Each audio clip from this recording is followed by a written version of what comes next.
The purpose of this video is to explain the requirements of the final paper. And this final paper is based on the work you've already done. It's based on paper one. You identified a poor design on the Brock University campus.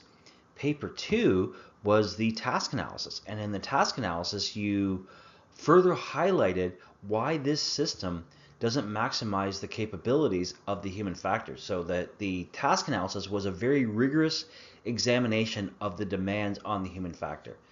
Paper one and paper two provided you the data to support why you have a poor design, but it also helps to lean towards a solution.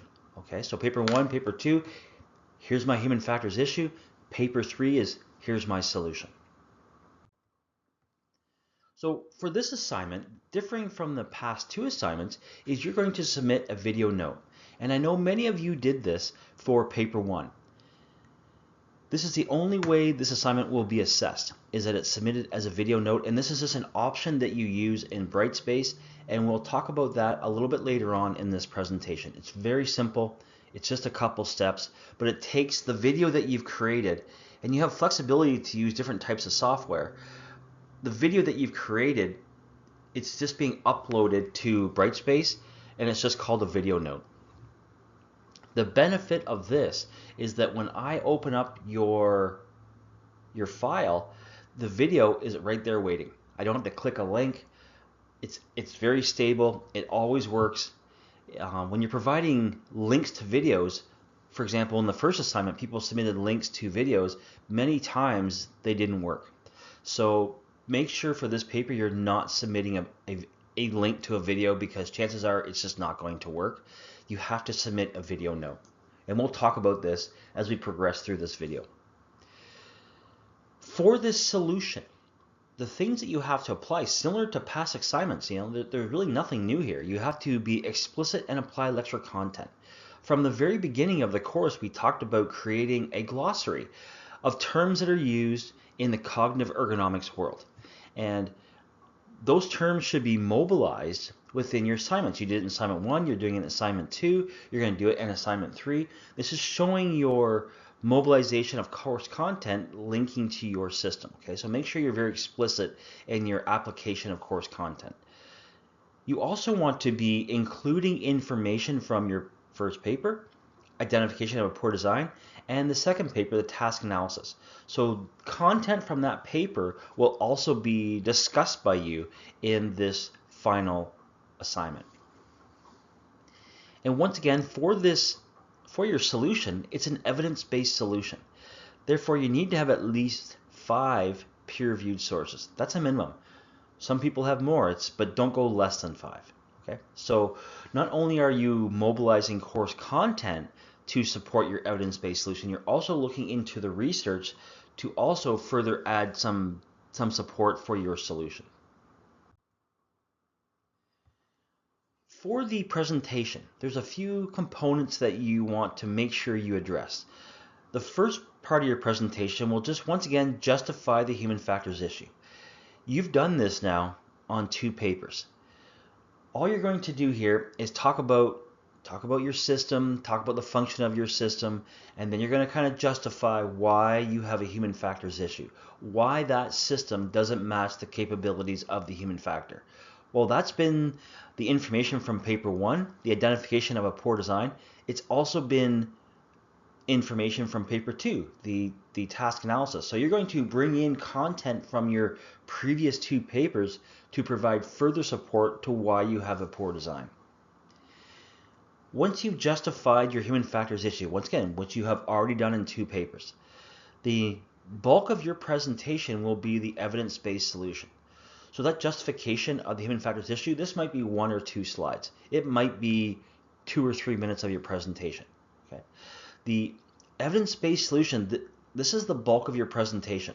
So here's my human factors issue, and here's our evidence-based solution. And once again, you're going to use at least 5 peer-reviewed sources in addition to course content to discuss why that is your solution and why that solution maximizes the capabilities of the human factor, and maybe why that solution is consistent with the principles of user-centered design. You're also going to present a prototype or an image of the new design. This prototype, what students will often do is they will present the prototype. So after the justification, they'll often present the prototype. They'll talk about, and that prototype then leads them into the discussion as to why they created that prototype. Okay, so here's the prototype, and here's what led us to that prototype, based on course content, based on peer-reviewed research, based on user-centered design principles. Okay.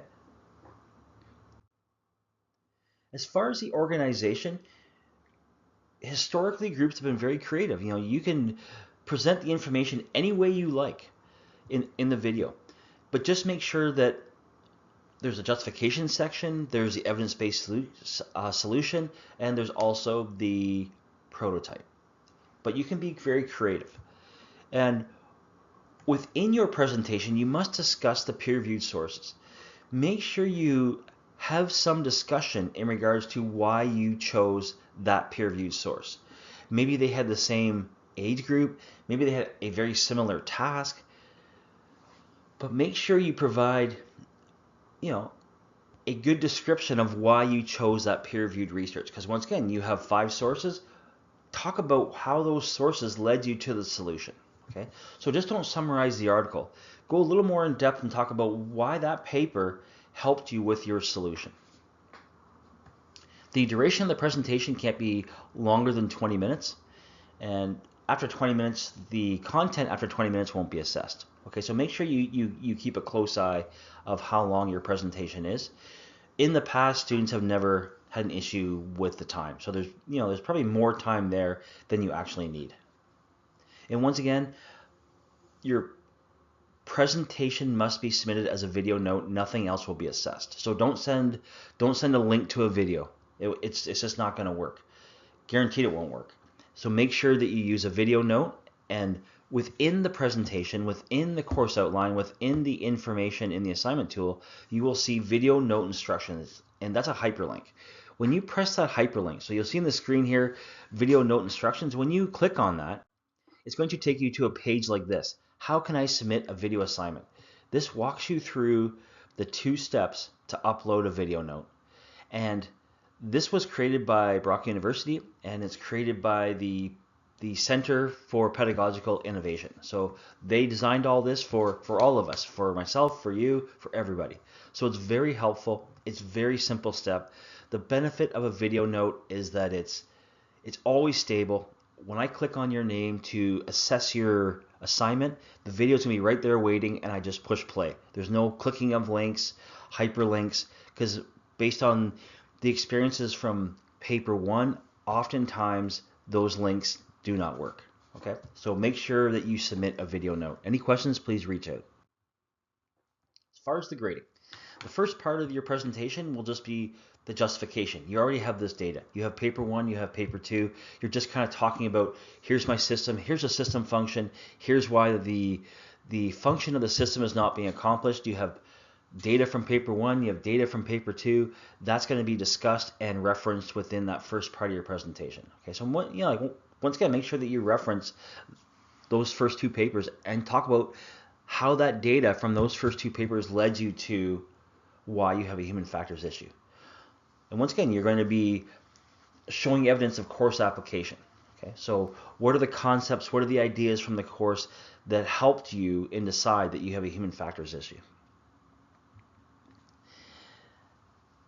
That justification section in your presentation might be 3 minutes long, 2 minutes long. It's up to you. It's not very long.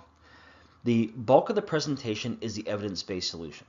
So based on the human factors issue, here's our evidence-based solution.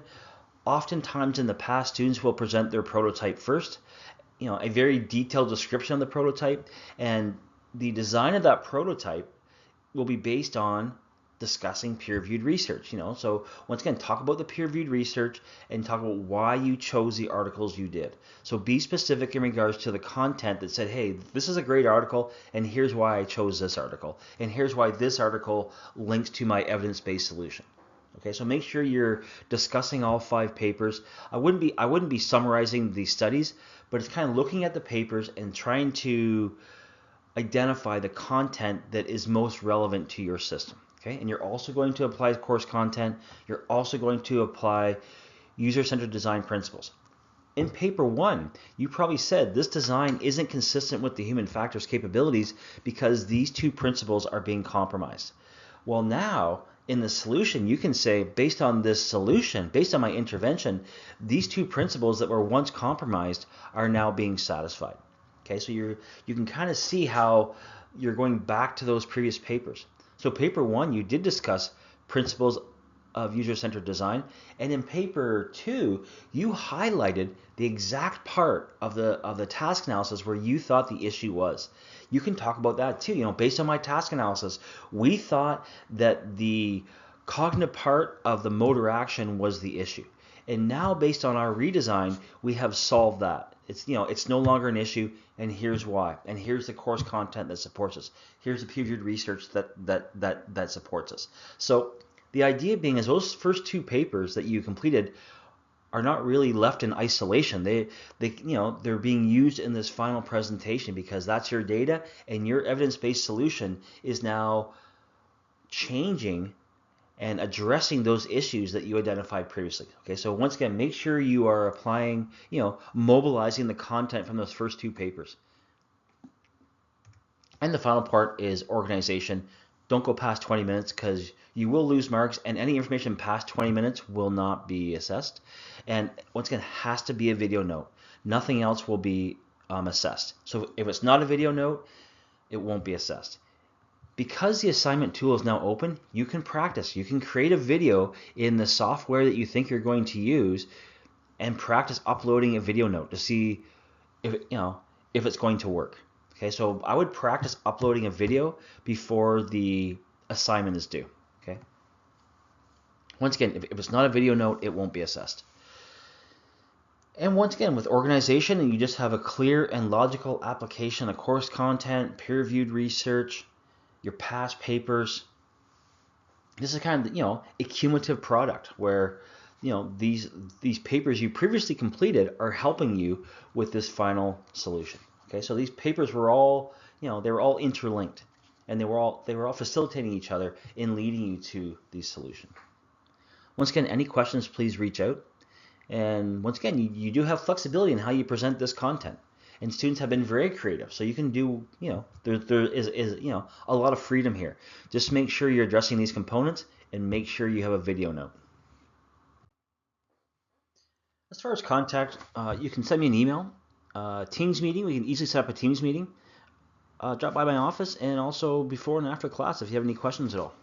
And once again, I hope you enjoy the experience of creating a prototype. You've worked really hard on those first two papers and you have some really cool ideas, some really interesting systems. So I hope you enjoy the process of providing a solution to these problems. And I really enjoyed, reviewing your work. You have some really cool ideas, and I'm really looking forward to seeing your solutions.